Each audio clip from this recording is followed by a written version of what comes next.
Hello and welcome to Motorcult Podcast Episode 71. I'm Eric Berger, also very obtuse, joined as always by my co-host Ryan Sinitsky. Hello, sir. Hi, I'm obtuse. We know. We all know that. That's probably why other people keep coming back to this podcast. Is this the Patreon episode? It is. As we promised on Monday? Yeah. I mean, I'm sure there'll be some non-Patreon tangential crap in here just because that's kind of how we operate, but the main point of this one is I'm taking just one of the few that we have that would normally take multiple episodes to cover. Okay. Kind of poorly, and just kind of working it into one episode. Okay, So fair. this may end up with a little bit shorter than average episode. We'll see. Who knows with our tangents? I don't know. But I figured we should probably actually get to it because there are some episodes where we don't touch on a Patreon topic at all. Yeah, like last time. But I mean, we're kind of making up for it. So anyway, Totally making up for I'll it. take the first one then, I guess, since you started the episode. Okay. If you could take any classic car and EV swap it, what would it be and why? So would you seek range, dynamics, or speed as priorities? How are we defining classic car? I imagine eligible for collector plates. Okay, so 20 we're years talking at old least or 20 older. years. Okay. So with the classic car, I'm guessing this is not something we're going to use as a daily then. So I got to kind of put myself in that mindset. I would probably say it has to perform better than it did from the factory. I would do a second-gen Toyota MR2. That'd be very cool. It's actually got quite a bit of space where you could jam batteries in it. It wasn't that light a car, so a little extra weight's probably not going to hurt it. I would take a 1919 Detroit Electric. It's already But it could be better. but it's already an EV. Can you show everybody what a 1919 Detroit Electric looks like? Yeah, And it'll bear with me. Hilarious. On the plus side, those things could probably handle a bunch of battery weight. Yes, they could. Oh, for Pete's sake, hit that pre-war bell. Look at that ridiculous thing. I actually really like the greenhouse on it. Yeah, it's really cool. If you put like modern axles, wheels and tires and suspension and like iconed it so the wheels actually kind of look like that, it would probably handle super nice. If you put like a 165 series tire, like the tire for a BMW i3, like that tire with like not that wheel, but with like a RS Watanabe style wheel. Oh, God. You know the wheel I'm talking about. The wheel. We've looked at Watanabes on this podcast. Yes. Yeah, so the Mini Light or whatever their English version is. Those wheels, and then some still skinny tires. Add a Tesla drivetrain would be hilarious in that. I think we're gonna actually need some brakes. It's got rears. I think we're probably gonna need four-wheel brakes. No, Also, all of note, this all thing's the 100 fun. years old. Yes, it is 100 years old. Is Wednesday after January? Is that January now? This will probably drop right around New Year's, so we're gonna say that this is 100 years old. It's not quite 100. Okay, It's fine. almost It's like 100. a couple days short of. Maybe this was a prototype, made in 1918. That is very true. Maybe model years back in the day were the same as they are now. No, that was the first thing I thought of. I thought it'd be hilarious to do that. Is take a really old electric car and then give it modern electric stuff and make it just ridiculous. Honestly, I like that more than most things you could have chosen. Thank you. And it's pre-war, so I don't particularly care for it. But all right, so your goal behind doing that is just to be like, hey, look, it's an EV. It's also still an EV, and it's a hot rod. To be honest, though, I could not bring myself to do that with the actual chassis, so I'd probably make a clone of one, which will take all of 20 minutes with some wood and like steel sheets. Oh, this one's already been converted. It has 4 lead-acid car batteries in the back. Yes, so it actually will drive. I am actually really curious what that thing had for a motor. I assume it's just a pretty basic motor right on the front of the differential. Yeah, it is. It's just a. I'm not sure if it's a. You know what? It might be a DC actually. I'm not sure what kind of motor it is. It probably is a DC brush motor. Yeah, it's like a brush DC. Actually, it has to be. They didn't have brushless motors back then. Yeah, so yeah. Those were a much later invention. In fact, brush not motors. Not only that, I don't think AC electricity was really a thing. Oh yeah, yeah. 1919. Yeah, it had to be on the cusp. No, it was definitely a thing. When did Nikola Tesla do his whole thing with that, making the AC motors? Well, AC existed before AC motors. AC's always existed. AC generators, no, I know, but like AC generators been around a lot longer because Okay. they could do it for a long time, but they couldn't do it cost effectively. Oh yeah, I hear that too. Is that my phone?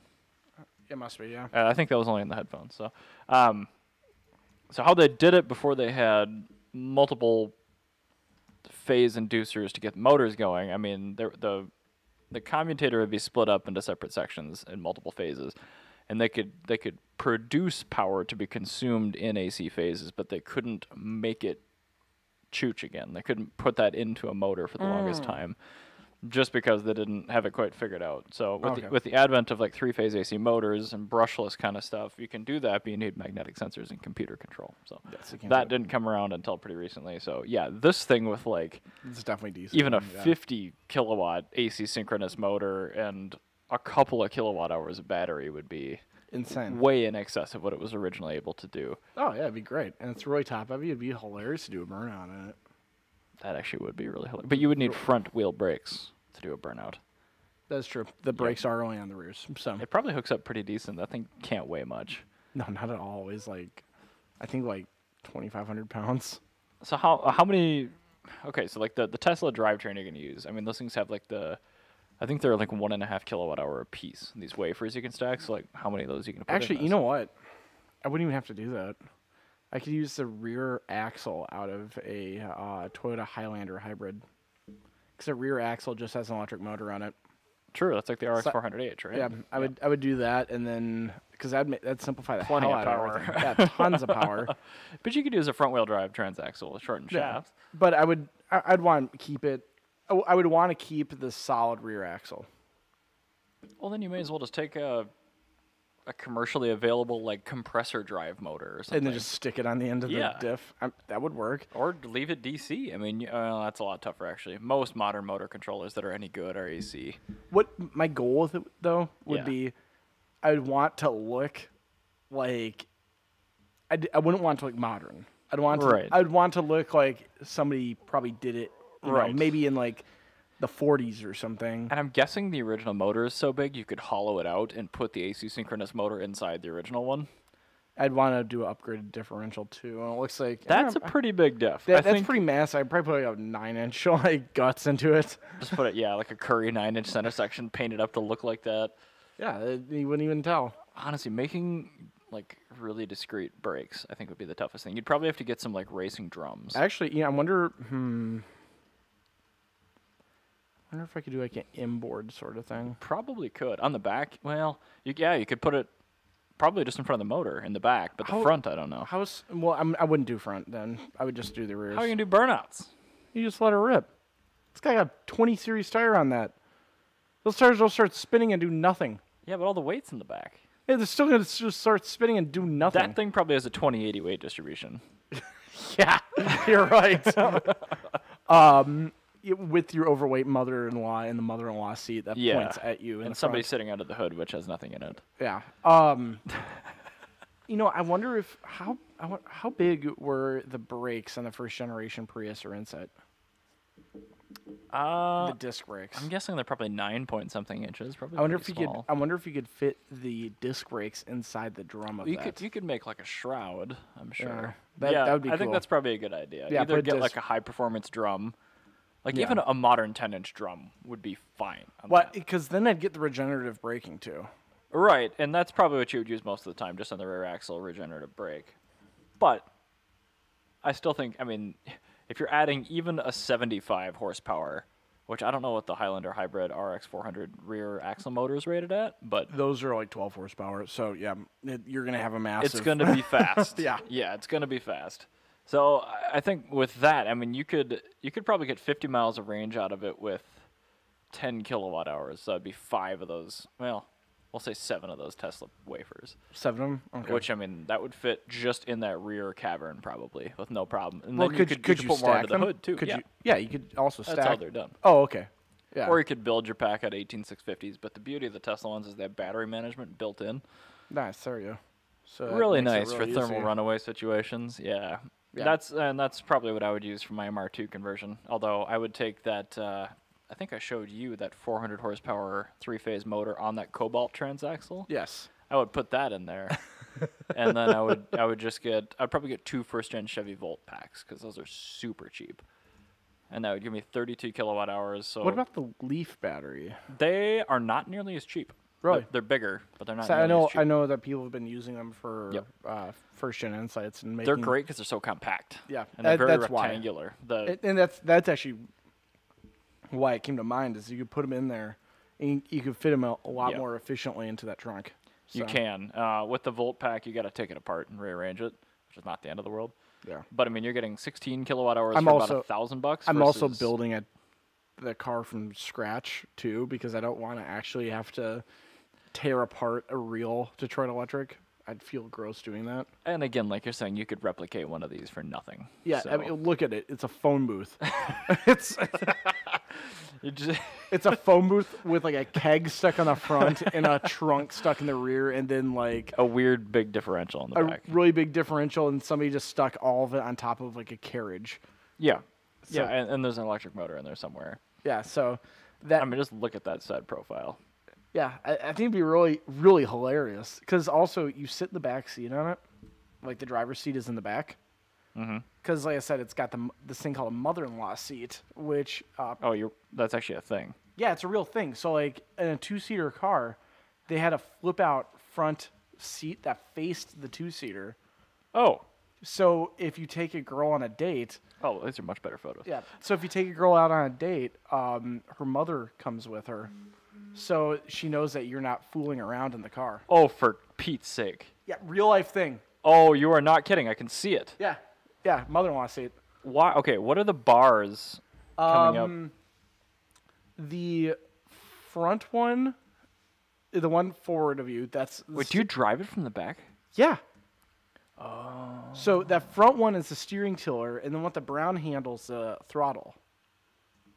And then right there below the seat, you can see the Is that the brake brake pedal? Yep, you can see the brake pedal down there. I don't like old things. I think that would be absolutely hilarious to watch somebody be actually fast Check with that. that EV conversion.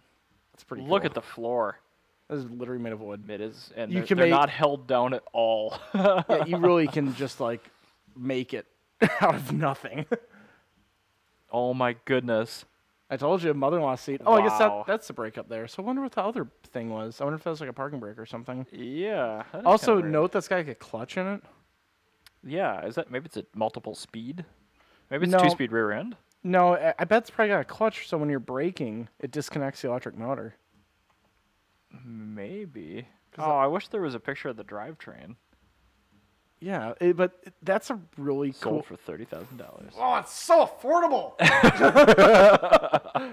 Oh, here it said the horsepower, 4.3 horsepower. I was way off. I am so sorry. So Yeah, that's 84-volt DC motor, the 5-speed controller. Okay, so there you go. Solid front axle, live rear with semi-elliptical leaf springs. 2-wheel mechanical brakes, perfect. So your stopping distance will be measured in football probably fields. handles nice though. 100-inch wheelbase. Yeah, it's probably really nimble. Oh my goodness. Detroit B-type electrics were introduced in 1915, so 100 years old. Okay, yeah, it's a 100-year-old car. But yeah, that would be my number one choice for EV swapping. Actually, I kind of want to do it in real life. I wonder. So that's how much a nice one is. Like a driver version is 30. That thing had like original interior, yeah. Yeah. So I wonder if you could probably find one that needs a restoration for like the same price as like a Rocket 88. Oh, EV West actually makes a conversion kit for the second gen MR2 already. It's $7,500, and that doesn't include a battery. That's actually not bad though. It's not terrible. I mean, the mounting plate and the controller, Also, I love that EV West is still around. right? That's kind That's of super impressive. cool. How much power does it say it makes? What the hell's a shunt? A shunt is a cutoff. Okay. That is a good question. We need to figure out how much power this makes. I I don't gu- really guess want to watch it's- that I guess video. it's based on your battery. And no, it should be based on the controller. So it's a 650 amp controller. That's a lot. 96 volt. It's only 12 more than that Detroit Electric. That is actually surprisingly low. I mean, usually the battery systems run on like 400 volts on these things. Throttle control, Toyota Prius Hall effect. Ooh. Yeah, I don't know. I wonder how many. Oh, wait. Is there a dyno graph? Is that what that is? I think so. I'm guessing it's pretty strong. Stop going over. Yeah, thank you. Okay, so Horsepower up to 140. So you're going to lose power. that's battery voltage. says- Torque, volt. What the heck? Okay. Horsepower is the red line. 70 horsepower. Get out of here. What? No way. What's the 654.9? DC current. How do you know that? It says there at the bottom there's a legend. Oh. This is terrible. That's not worth $8,000. Not at all. What the? Anyway, so I'm going to build my own conversion. I'm going to stop for a second. EV West started out making conversions that are faster than the original engine. That was their whole thing. Yeah. What And the hell? We must be missing something. I mean, that motor looks fairly skookum. Is that like, it must be, how do you get that low power? I don't know. That's less than half of what my Fiat 500e makes, and that motor is tiny. That's less than half of what the standard MR2 NA. made. Yeah. An AMR. What the heck? So anyway, I wouldn't use their kit, but I would EV swap second gen MR2. Yeah, that'd be very cool. There you go. All right, second one. This one touches on commutes, so a completely different topic. And it says, most people have highway and city street commutes, and to that effect, does it really matter what you drive for these types of drives? And furthermore, which situations to you do you notice it most when you drive something fun on your work commute? So, I mean, this was written by Scott. So he owns that 996.2 911 Carrera 2 6-speed, and he also has a Honda Element. He commutes on the Honda Element, and he says that it's really no different because he's in traffic the whole time. He's in city streets the whole time, so he really can't take advantage of the performance or the handling. So do you think, or sorry, in your opinion, does it matter if you drive something fun on your commute? Yes. So The question elaborate. is, what is fun, though? Well, and that's the thing, because I mean, my 500e is a blast around the city streets. This is called slow car fast or fast car slow. Exactly, and I think that's what we should be going at. Like, yeah, I would much rather drive a car with 80 horsepower than I would a car with 400 horsepower on my commute. So, or here's a better question. Okay. All right, so two cars that make roughly the same amount of power but are totally different. Let's look at like a Ford Aspire, Oh, jeez. Okay. a really awful vehicle, Yeah, that's a terrible car. versus say like a Geo Metro 4-cylinder. Oh. The thing is, the Metro is going to be more fun to drive.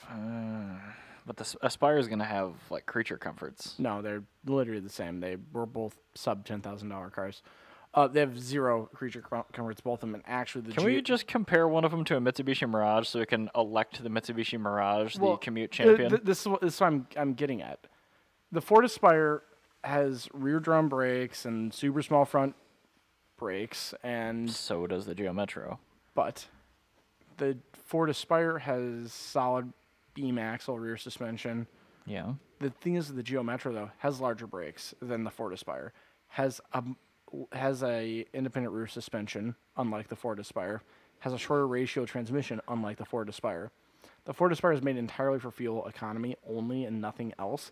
The Geo Metro, yes, but comes from the roots of Suzuki's hot hatch that they made, the Cultus. So I would say you get something that's going to be slow, but the rest of the chassis has a sporty element to it. Because then you're going to have a car that can be fun. I mean, I agree with what you're saying, but that doesn't really answer the question. So, does it really matter what you drive for these types of drives? So, yes. Yeah, it does. So you're saying That's the car don't look at specs, actually go drive it and find something interesting. Find something that you... Let's equate yeah. this to modern CUVs then. Okay. So, like, I think this is talking about, like, most people commute in Equinoxes and Rogues, where they could buy a Mazda CX-5. Yeah. So, in that case, they're equivalent on paper, but one's actually not going to make you want to kill yourself driving. Exactly. Like the CX-5. And that's the difference. That's why I have the car that you daily commute in actually matters, because you have... Totally does. You spend most of your time driving in that thing. Yeah, like, I don't drive my other cars that much. Like, I drive my Mazda every single day. There's a reason I'm putting coilovers in it, because I want to actually enjoy I thought you weren't supposed to driving. modify your daily. No, you do minor stuff. Oh, okay. And it's actually not modification. It's Maintenance? maintenance. Yeah, because the stock struts are awful, and the coilovers are about $300 cheaper than doing struts and springs Right. and all the associated mounts and stuff. So with that, keeping on the vein of the CUV, I hate it, but I mean, it's touching on the question. So what situations in a commute do you most notice the difference between a washing machine like a Rogue and something that's actually enthusiastic like a CX-5? You know when you're on the highway and you have those metered stoplights? Yes. This will be the only time you can ever have fun in your entire commute. I mean, just ringing it out. Yeah, you ring it out. Well, It'll be what about like finding a gap in like city traffic? And that's the other thing. Like, do you have the confidence? Do you have the confidence in your brakes, tires, suspension, powertrain to be responsive? Like Exactly. a CVT Rogue? I'm not doing any sort of daring moves. No. But with a CX-5, especially if it's got a manual. I'm thinking my commute to work is at 7:30 to 8 a.m. Okay. Monday through Friday. Yep. On Highway 100 northbound to 394 eastbound. It is some of the worst traffic in the Twin Cities. Yeah, that sounds terrible. That commute, if I take that same commute at midnight, will take me 10 minutes. It takes me half an hour. I go to work just before 6 a.m. So, yeah. I don't fight traffic. Yeah, you miss most of it. I have one cloverleaf on my way to work. But that's the thing is I have 100 394, which is that metered kind of on-ramp. Yeah. I alternatively can take the HOV lane. Mm-hmm. And then I have 394 to 494 westbound, which is one of the most fun on-ramps. It goes to as a banked right turn, and a banked You're left talking turn 394 to 494? to 94 northbound. You know when it loops around downtown Minneapolis? Oh, yeah. Yeah, that one. That's a great corner. Nobody ever drives on that section of road, but it is pretty fun. Yeah, no, that's the thing. There's nothing to drive to unless you're an artist. But, Or you live in North Minneapolis. yeah, unless you're poor and artist. Which are also not mutually exclusive. They're usually the same thing. But no, that commute right there is why I would, elect something like a Mazda, CX-7 or CX-5 compared to a Rogue or a So Pilot. what feature of your car is most important to you for your commute? For me, it's handling. I would take handling because really having 300 horsepower, having 120 horsepower, Yeah. your 0 to 45 is going to be pretty close. It's not Mine going to be that big of a deal. is how fast it gets heat in the morning. That's huge. That's really the only thing I care about I on my guess commute. that is actually more important. Is how fast does it heat up? That's seriously important because, I mean, a lot of the time, like when I drove my Boxster a couple of times to work, Awful. it took 5 miles to get warm air out of the vents in that car. I sold my CRX because it was awful like that. The Fiat got hot heat instant. Yeah, That's the best commuter I've ever owned. My favorite one was my Civic Si because the heater core is so oversized for the rest of the car. It's half the cooling envelope of It the gets car. so hot that you can take your thumb and push it up against the vent I feel and like leave Hondas a do thumbprint. pretty well. 'Cause Yeah. the Element, the old one anyway, that thing heated up faster than any internal combustion engine vehicle I've ever been in. Exactly. And the new one doesn't heat up quite as quick, which is kind of weird. Weird. Yeah, it's got to be a thermostat change or something. But anyway, No, that's my neither here nor my there. Mazda 5 heats up reasonably fine. Within 5 minutes, it's fine. That's And pretty that's good. even with a partially stuck open thermostat. Oh, jeez. It's stuck open, so I'm not too worried. Oh, that's how they fail. That's their failure mode. That's why they do that. I'm okay with that. Why does my laptop say it has 5% battery? This poor thing, man. Service battery is what it says. Yeah. Okay, yeah, no, I'm not doing that. Next one. Yeah, so I would say, heat's really important and then handling. Okay. Yeah, I mean, it's completely different envelope of like what I care about on the commute. Actually, you know what? Weight. The weight of the vehicle matters more. On your commute? Yeah, because if Why? you think about it, a lightweight car is going to be more fun than a heavy car. So you just want something nimble. Yeah, nimble. Okay, sure. That's That's handling. That's handling. Yeah. But that's why I would take a Mitsubishi Mirage over a Nissan Versa. Oh, God, yeah. This is 400 pounds lighter. It's going to be very noticeable when you have 100 horsepower. Yeah, and the Mirage has the teeny little wheels and tires, so that actually helps a lot with handling and direction change. Exactly. So anyway, let's move on. Fair enough. Oh my god, I guess that's mine. Describe your perfect winter beater. You use theoretical. What makes a good winter beater or car? Reliable. That's to be number one. Reliable, heat, Heat's good. and then I usually go for something that's stupid. Cheap for me. That cheap, reliable, and I am gonna go with something that I can make money on when I sell it in spring. I think I would go with a V70R 6-speed. For a winter beater? Yep. I would probably have to say, just because all right, so I use my winter beaters to justify me buying a car I've always wanted. Okay. But I have no reason to actually want to really buy it. Oh, so like me and the Toyota FJ Cruiser. Exactly. Like you use it to I want this car. Those are always kind of cool. This is justification. Yeah. You're finding a use for the thing you want. Yeah, exactly. I would want to get the dual rear wiper Toyota Camry wagon. Camry wagon, yep. Yep. One of those. Those are V6 manual if possible. Or I'd be okay with a 4-cylinder. I don't care. That or a V20 Camry all-track. V20 is the one before that? That's gen? their 87 through 91. Yeah, so that's a second gen, right? Yeah, second gen. Yep. Yeah, I can remember the third and fourth, and then I kind of do my math away from that, and I remember the ES is one gen before the Camry. So like a second gen Camry is a first gen ES. Yes. And like that. I don't know. Sorry, we have a Twitch comment, so I'm just letting them know that I don't have the chat open, so it's harder to. But yeah, that would probably be my a realistic thing I would buy for a winter beater. Yeah. Otherwise, honestly, the Honda Element, I think it's super good, but super cheap. Again, it's entirely used for me to get cars that I wouldn't otherwise want to get. So I'm sure. Right, but it's got to be interesting and something you don't care about. Yeah, that's what I mean. That's so tough. as I say, there's a third one I'm going to put on this list, a Buick Riata. All right. With the CRT touchscreen. Of course. How is that going to work in -20? Terribly, probably. But as long as the heat's on, which it will be. Well, yeah, fine. it's a W body. It's going to have a good heater. Yeah. I would get that just because there's a small part of me that's always wanted one, and I don't really like it at all. So why not get a Trofeo? That's up there, too. Oh, W platform. All with a set of winter tires, that'd be fine. But again, it would be just these two weird W platforms that I'm oddly curious about. Honestly, my answer in the past would have been E30 because they're just great, but they're too expensive now. Even a crappy one is way too much money. Exactly. And so E46, that actually be a really good one. Yeah, you can get totally get an E46. Kind of okay manual one for $1,500 these days. My thing is, you find one that comes from not Minnesota. You drive it for one winter and then you sell it in spring. Not even just one, dude. If you get it from anywhere that doesn't have salt, normally you can drive it 5-6 winters with no problem and still turn a considerable profit. Yeah, but then you buy another one and you just make that profit faster. Maybe, but you're gonna. I mean, this $1,500 mythical rust-free E46 exists, but you're gonna have to do the cooling system on it. You're gonna have to put money into it. So doing that over and over again is annoying. That would be annoying. So if you keep it for 4 or 5 years and not have any problems, perfect.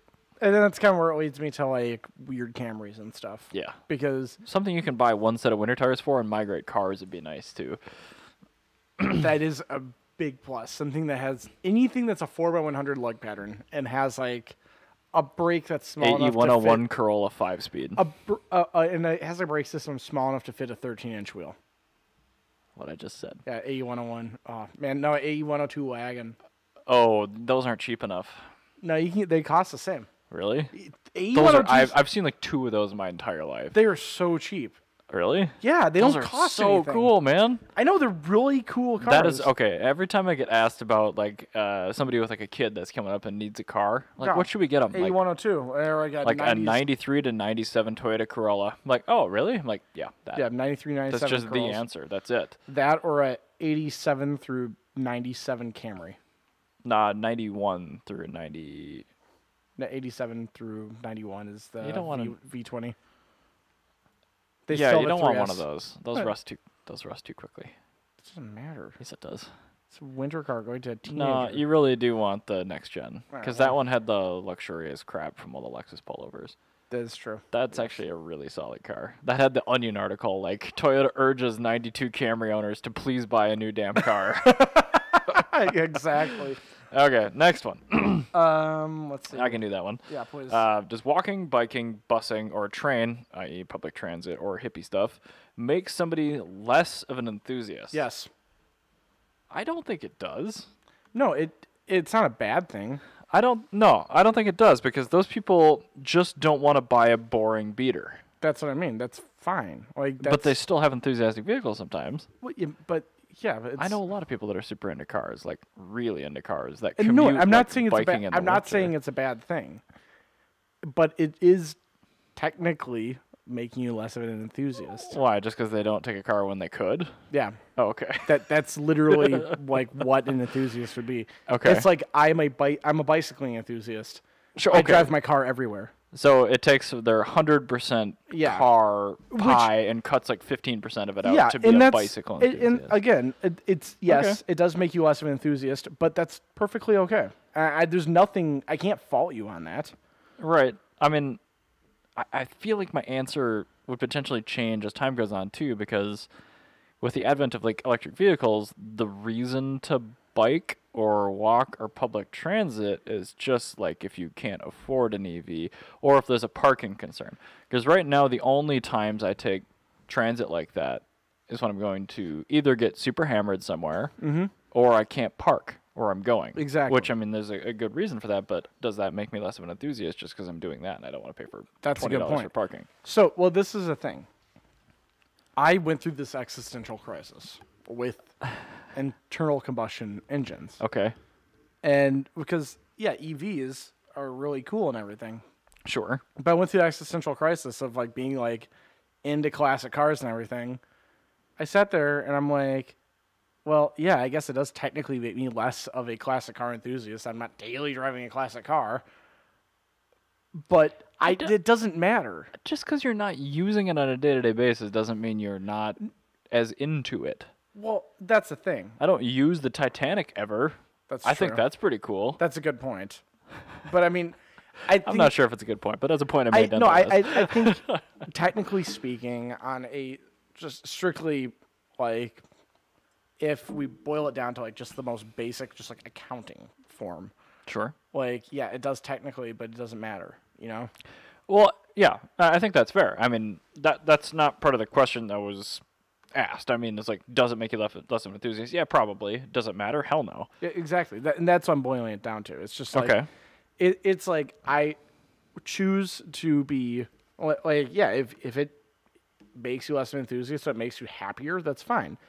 Well, I mean, it makes your life easier. I'm technically less of a classic car enthusiast because I like modern EVs. But does that make me happier? Yeah, because I don't want to have to drive a 90 Cressida through winter. So, harking back to this, we've covered, I guess, a couple of times it's come up. So, in your mind, your enthusiasm pool in life is 100 units. So, in order to be a pure car enthusiast, all of your enthusiasm units goes into that. Yes. So, if you develop a new hobby, let's say it's completely different. Computers. PC gaming. Yeah. Yeah. Let's say that now takes up 20%. So that takes some of your car enthusiasm away, because it does, because you're not spending as much time with the car. That's exactly what I'm getting at. Okay. Yeah. That's what I'm getting at. I'm inclined to agree. And that's also what I'm saying. I don't care, because that, instead of being 100% cars all the time, Yeah. that, 60, 50% cars Yeah. is much more enjoyable. If you eat nothing but Indian food, you get bored of it. Yeah, that's true. And that's the thing. And it's like, even if you're the most diehard Indian food enthusiast, you're going to have like the most ridiculous hit of Indian food to have the best Indian food ever. Well, I mean, if you eat different restaurants, you could do it for a long time. But that's like the Irish potato famine. But it's like, if you love Indian food and you get the Amy's microwavable paneer tikka masala, which is actually pretty good. That is so specific. Yeah. If you get that, you're like, wow, this is really good.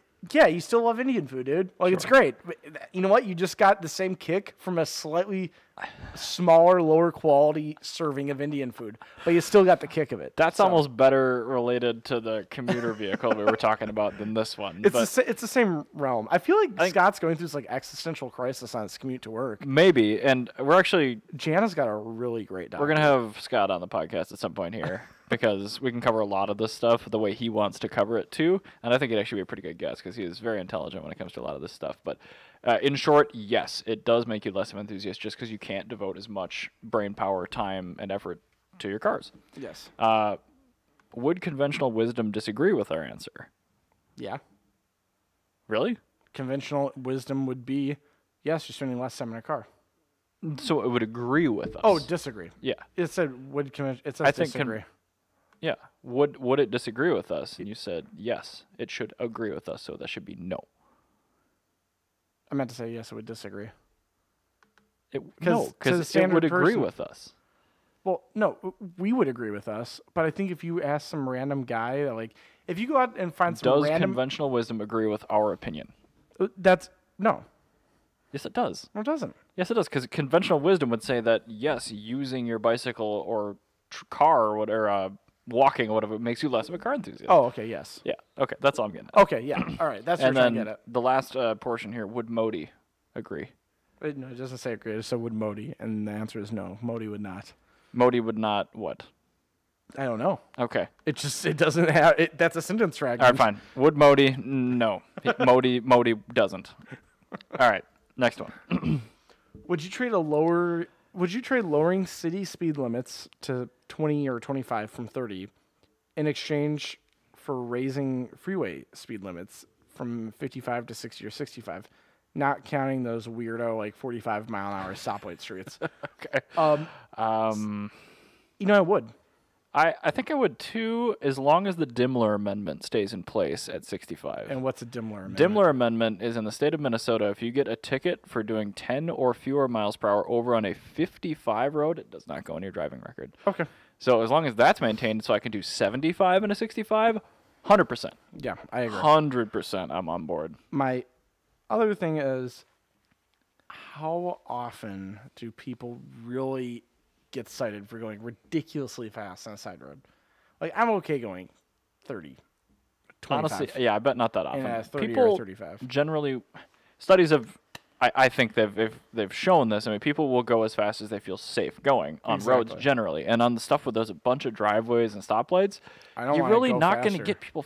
You're not going to get people going more than 40, 45 on those roads. No, I really don't want to go faster on those. Because there's too many driveways. I don't want to hit somebody. Yeah, I drive around my neighborhood. My neighborhood speed limit's 30, but I drive maybe 25, 20. I drive 40 in your like old Richfield neighborhood. Well, no, I'm talking in St. Louis Park. Oh, okay. Richfield's different. St. Louis Park. Ridgefield, you don't have any trees or anything, and you have very really clear view. Yeah, big front yards. Yeah, you can see when somebody's coming. Right. But it's like, I don't know. I would feel terrible if I like took out my neighbor's dog.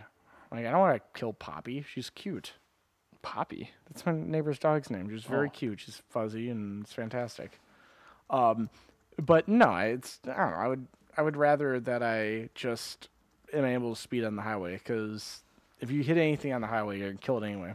All right, and it's designed for speed. Like, modern interstates can handle, like, 90, no problem. Yeah, have you ever been to Georgia? Everybody goes... Unfortunately, yes, I have. Everybody goes 90, 95 like they're trying to get somewhere. Well, it's just like Texas, man. Well, the problem is when Georgia traffic happens, it, like, happens in the biggest way possible. So yeah. It's like, I've driven through Atlanta in rush hour. You go 90 when you can. Making up for it. Yeah, exactly. I'm just picturing these donks with the Cookie Monster themes doing 90. You're not wrong. The entire time I was there, yeah, that's what it was. Do you think safety would be better or worse with something like this? I think it'd be safer. I think so too, because you're the population dense areas, you're lowering the speed limit. How many people get killed how many pedestrians and bicyclists get killed on the freeway? I think most of this kind of crap happens at intersections. Yeah.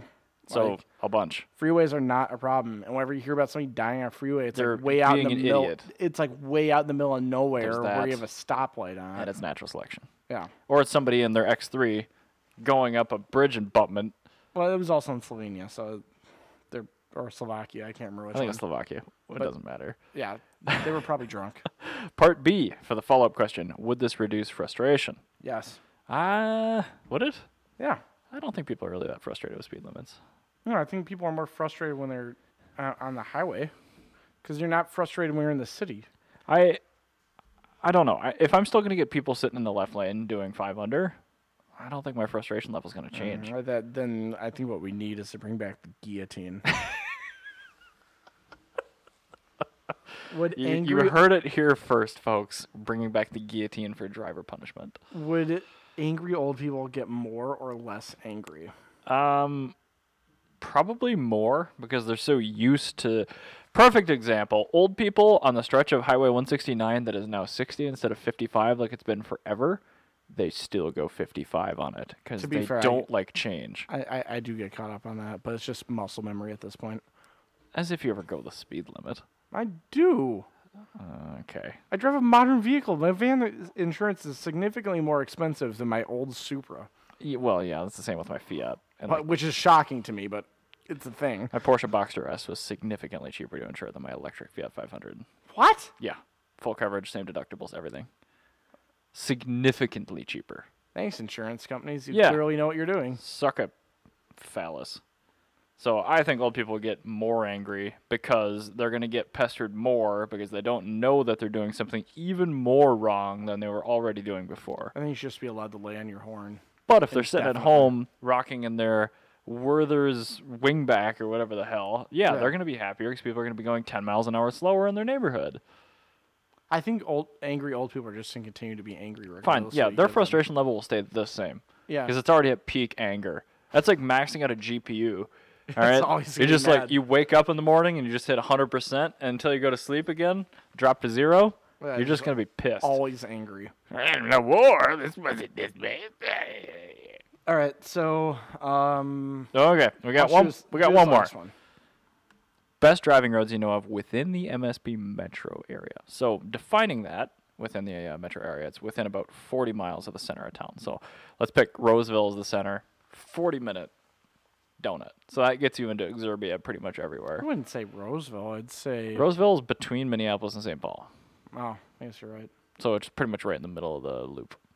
Maybe a little north, but I'm gonna say the Mississippi River Parkway in St. Paul. That's really good. It's a really good road. There is I don't know the name. I should probably look it up on the map. But if you come off of 55 and you go up Theo Worth north, yes, and then you hop on some like weird elevated concrete thing. I know what you're talking about. Yeah, like it goes near Uptown, kinda, but it's like still in North Minneapolis. Technically, it's on the south side of that. That's a really, really bomb road. It's not super duper long, but nobody drives on it. Nobody knows it's there, so you could really carve that thing up. But the obvious answer is go out to like Stillwater and take river roads. Yes, I mean, that's 40 minutes. That's kind of on the hairy edge. The Opus Industrial Complex. There's also a road in Egan. If you take 494 south off of... I'm going to open up maps because there's no sense in just doing this. Lilydale Road, when it's not flooded out, is fantastic. Where is that? That's just... It's underneath the Smith Street Bridge along the Mississippi in St. Paul. It's on the opposite side of the Mississippi from Shepherd. I should probably know where that is, but I totally don't. Dude, it's a great road, but it's like usually flooded out. Thanks, global warming. But no, it's I'm just trying to explain to you. All right, so do you know where like Plato and like State Street are, where like the street racing used to happen? Yeah, of course. So that street that you used to get from like to that on the south end of State Street. Yeah. If you continue following that southbound along the river. I guess I've never taken that road. Yeah, it gets to a really, really awesome road that goes through the Lilydale State Park, and it's all curvy. Nobody ever drives on it. It's covered by woods and everything. It's a great place to like smoke a deer. I assume you mean hit, not actually like put it in like a meat smoker and. Yes. Okay, I think it's highway or Road 3 right here. Okay, yeah, I see this that. road right here is bomb. That looks like a great road. It's really good. It goes to just nowhere. I can show you all the way from 494. I'll show you Lilydale Road. If you scroll up on that map, now zoom in a lot over by Mississippi Industrial or Mississippi National River and Recreational to your right, right below downtown St. Paul. Scroll in. Just keep scrolling. Scroll. Scroll. See where it says Lily? Oh, wow. I'm retarded. I haven't had the screen grab open. All right, there we go. Now it is. Keep scrolling. I'm working on it. It's being slow. Oh, okay. Let's see where Smith Street Bridge is. All right, so Smith Avenue South, Yep. right there. That road below it. This one? That one. Oh, dude, yeah. That road is great. It is, actually. I drove on that for the first time, just killing battery in the Fiat the other day. Yeah, that's Lilydale Road. That one's fantastic. That is really good. And, yeah, the Shepherd on the other side is not as good. But Lilydale is really It does not look like anything. When you get up to the yacht club up here, yeah. oh, yeah, this little turnaround up here is really excellent. Even the rest of it, because it doesn't look like there's that much. But the only problem is the visibility around corners is really bad and it's really narrow. Yeah. But the thing is, if you do that at night, it's great. Because nobody's ever down there. I need to show people 3 again. All right, so yeah, a 494 up here by Sunfish Lake. If you go south on 3, I'm going to wait until the encoding catches up. There we go. So if you go south on 3 here, this road, the speed limit's pretty low, but if you can get out of the way of people, the elevation and like the scenery, like I think this is one of the best roads in Minnesota that I've driven on. What's the one that Flying Cloud Drive turns into? Oh, down by Lion's Tap? Yeah. That's another good road. That actually is pretty good. Let's go over that there. More, like if you have a muscle car, it's a great road. Yeah, so 169. So it's just there on the other side, opposite of Valley Fair. And some of these other roads I come off at, some of these switchbacks are really good. Yeah, so if you take 61. Flying Cloud, I think That's 61 right there. 61, Flying Cloud. Yeah, because that also has a lot of really good kind of switchback roads there over there. Yeah, 101 right up there is really good. Yeah, there's a lot of good stuff. Actually, going from here, Motorplex, to Craig's house, where you're going to go for the GPU, there's a couple of really fun roads there, too. Yeah. Because, the elevation with the river valley is just... I mean, coming down that road into Lion's Tap from Flying Cloud... Yeah. That elevation change tells you all you need to know about the roads around there. Yeah, there's a bunch of good stuff. If you can't see on the map, but it's probably about 400 feet. Yeah, like it doubles the elevation. You could engine brake in 5th the entire way down and not lose any speed for a mile. Yes, at least probably more than a mile. Those are my. There's a lot of really good ones. Also, I want to note McGinty Road. Also in Wayzata. McGinty. Yeah, McGinty Road West right there. Just gotta give it a few minutes. Now zoom out quite a bit. Oop. The scrolling's reversed on this thing, so. Wow, nerd. Well, I didn't do that. I don't know how to turn it Now off. go east on the map. This is our test drive route at Maury's. This? Yeah. Okay.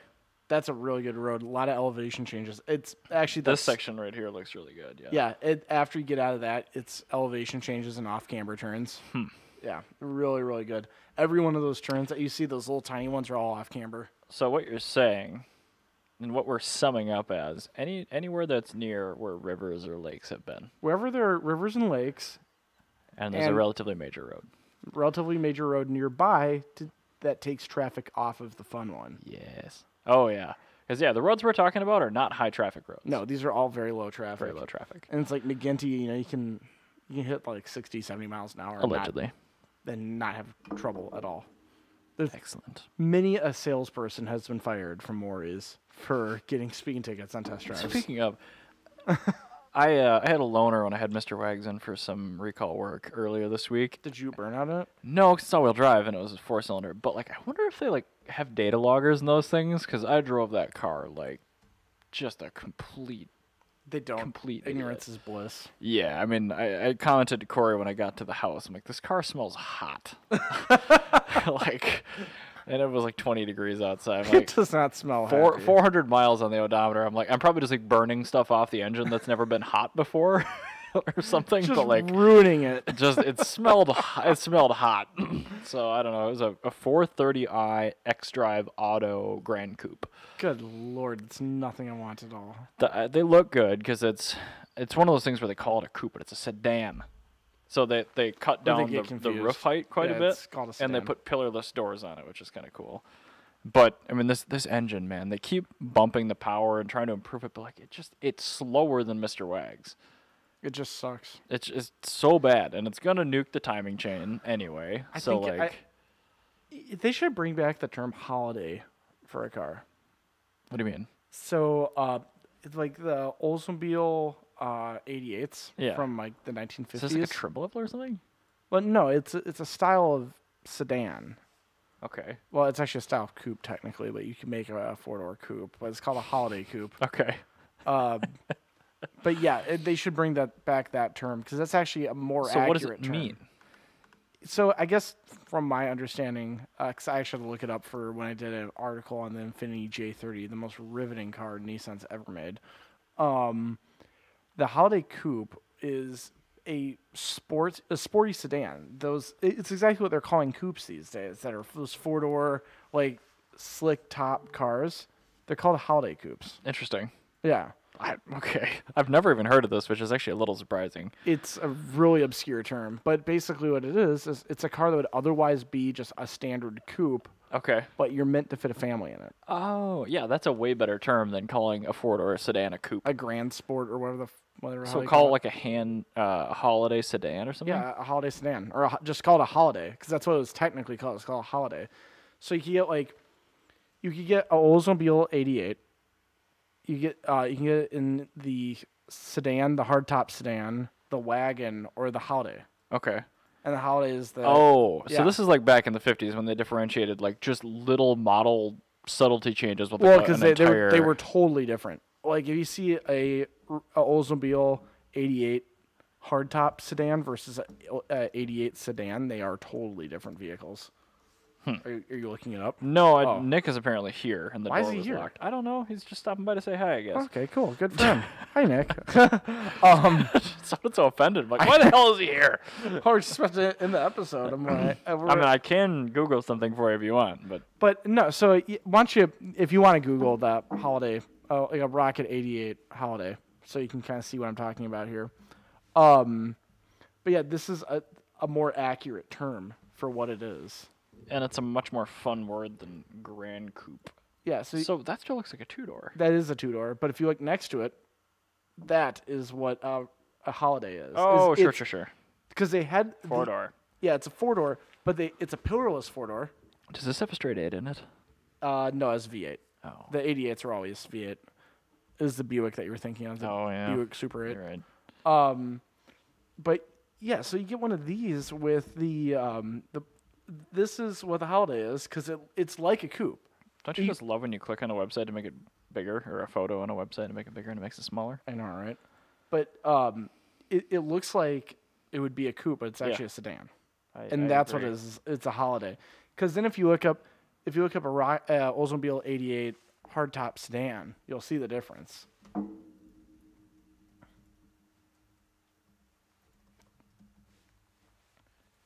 This is riveting for the audio people. I know, right? That's a terrible photo. Here, yeah, let's go with that older one, yeah, because that was the first year they did that's the first year they did the holiday coupe. This isn't a holiday though, is it? No, this one is a sedan. So you see how it actually has a pillared door? It is like most definitely a sedan body style. Oh wow, that thing's ugly. Yeah. So the holiday is a coupe that they just added 2 extra doors to. Sure, and that's what it looks like. That's versus what the actual sedans look like. So yeah, this is the big difference in these. Because that one totally, if you extend that driver's door back to where that body line kind of dips down for the rear end, like that's where you should have the door. Well, so, we just saw that in the results. I think actually right here. Because that's a coupe. Yeah. That's a holiday. Yep, exactly. So, yeah. So, interesting. Yeah, massive difference. I like that. Why? Yes, that's fine. I don't mind the shape of a coupe usually, but I want 4 doors. Yeah, and I think what people are looking for holidays. And so actually, now, how I found out about all this. I don't even want to know. And how much? You know the Infiniti J30? Dump driver dump? Yeah, this is actually for Japanese nostalgia. Oh, fine. Yes, I know the J30. The J30 was called the J30 in Japan. What does that mean? Because Fiore is French for holiday. Oh, foire. Foire, yeah, that. Okay. So I was going to say, I speak French, and that's not true. So the the J comes from the chassis code for the Nissan Leopard, Okay. which was their coupe. But yeah, they wanted to make it a 4-door coupe, so they made it a holiday coupe. Okay. So they made a holiday coupe when compared to the Maxima. So that's the big difference in them. So yeah, that's where that term came, or not the Maxima, the Q45. So that's the difference. Yeah. So that's. I always think of Colt 45 when I hear Q45. I know, right? So yeah, that's how I found out about the holiday term for a style of car. I think they're extremely popular now. I don't know why the hell they don't just use that term, because that's what it is. It's a holiday. Maybe it's like trademarked or something. So no, it's not, because Infiniti used it. Okay, fine.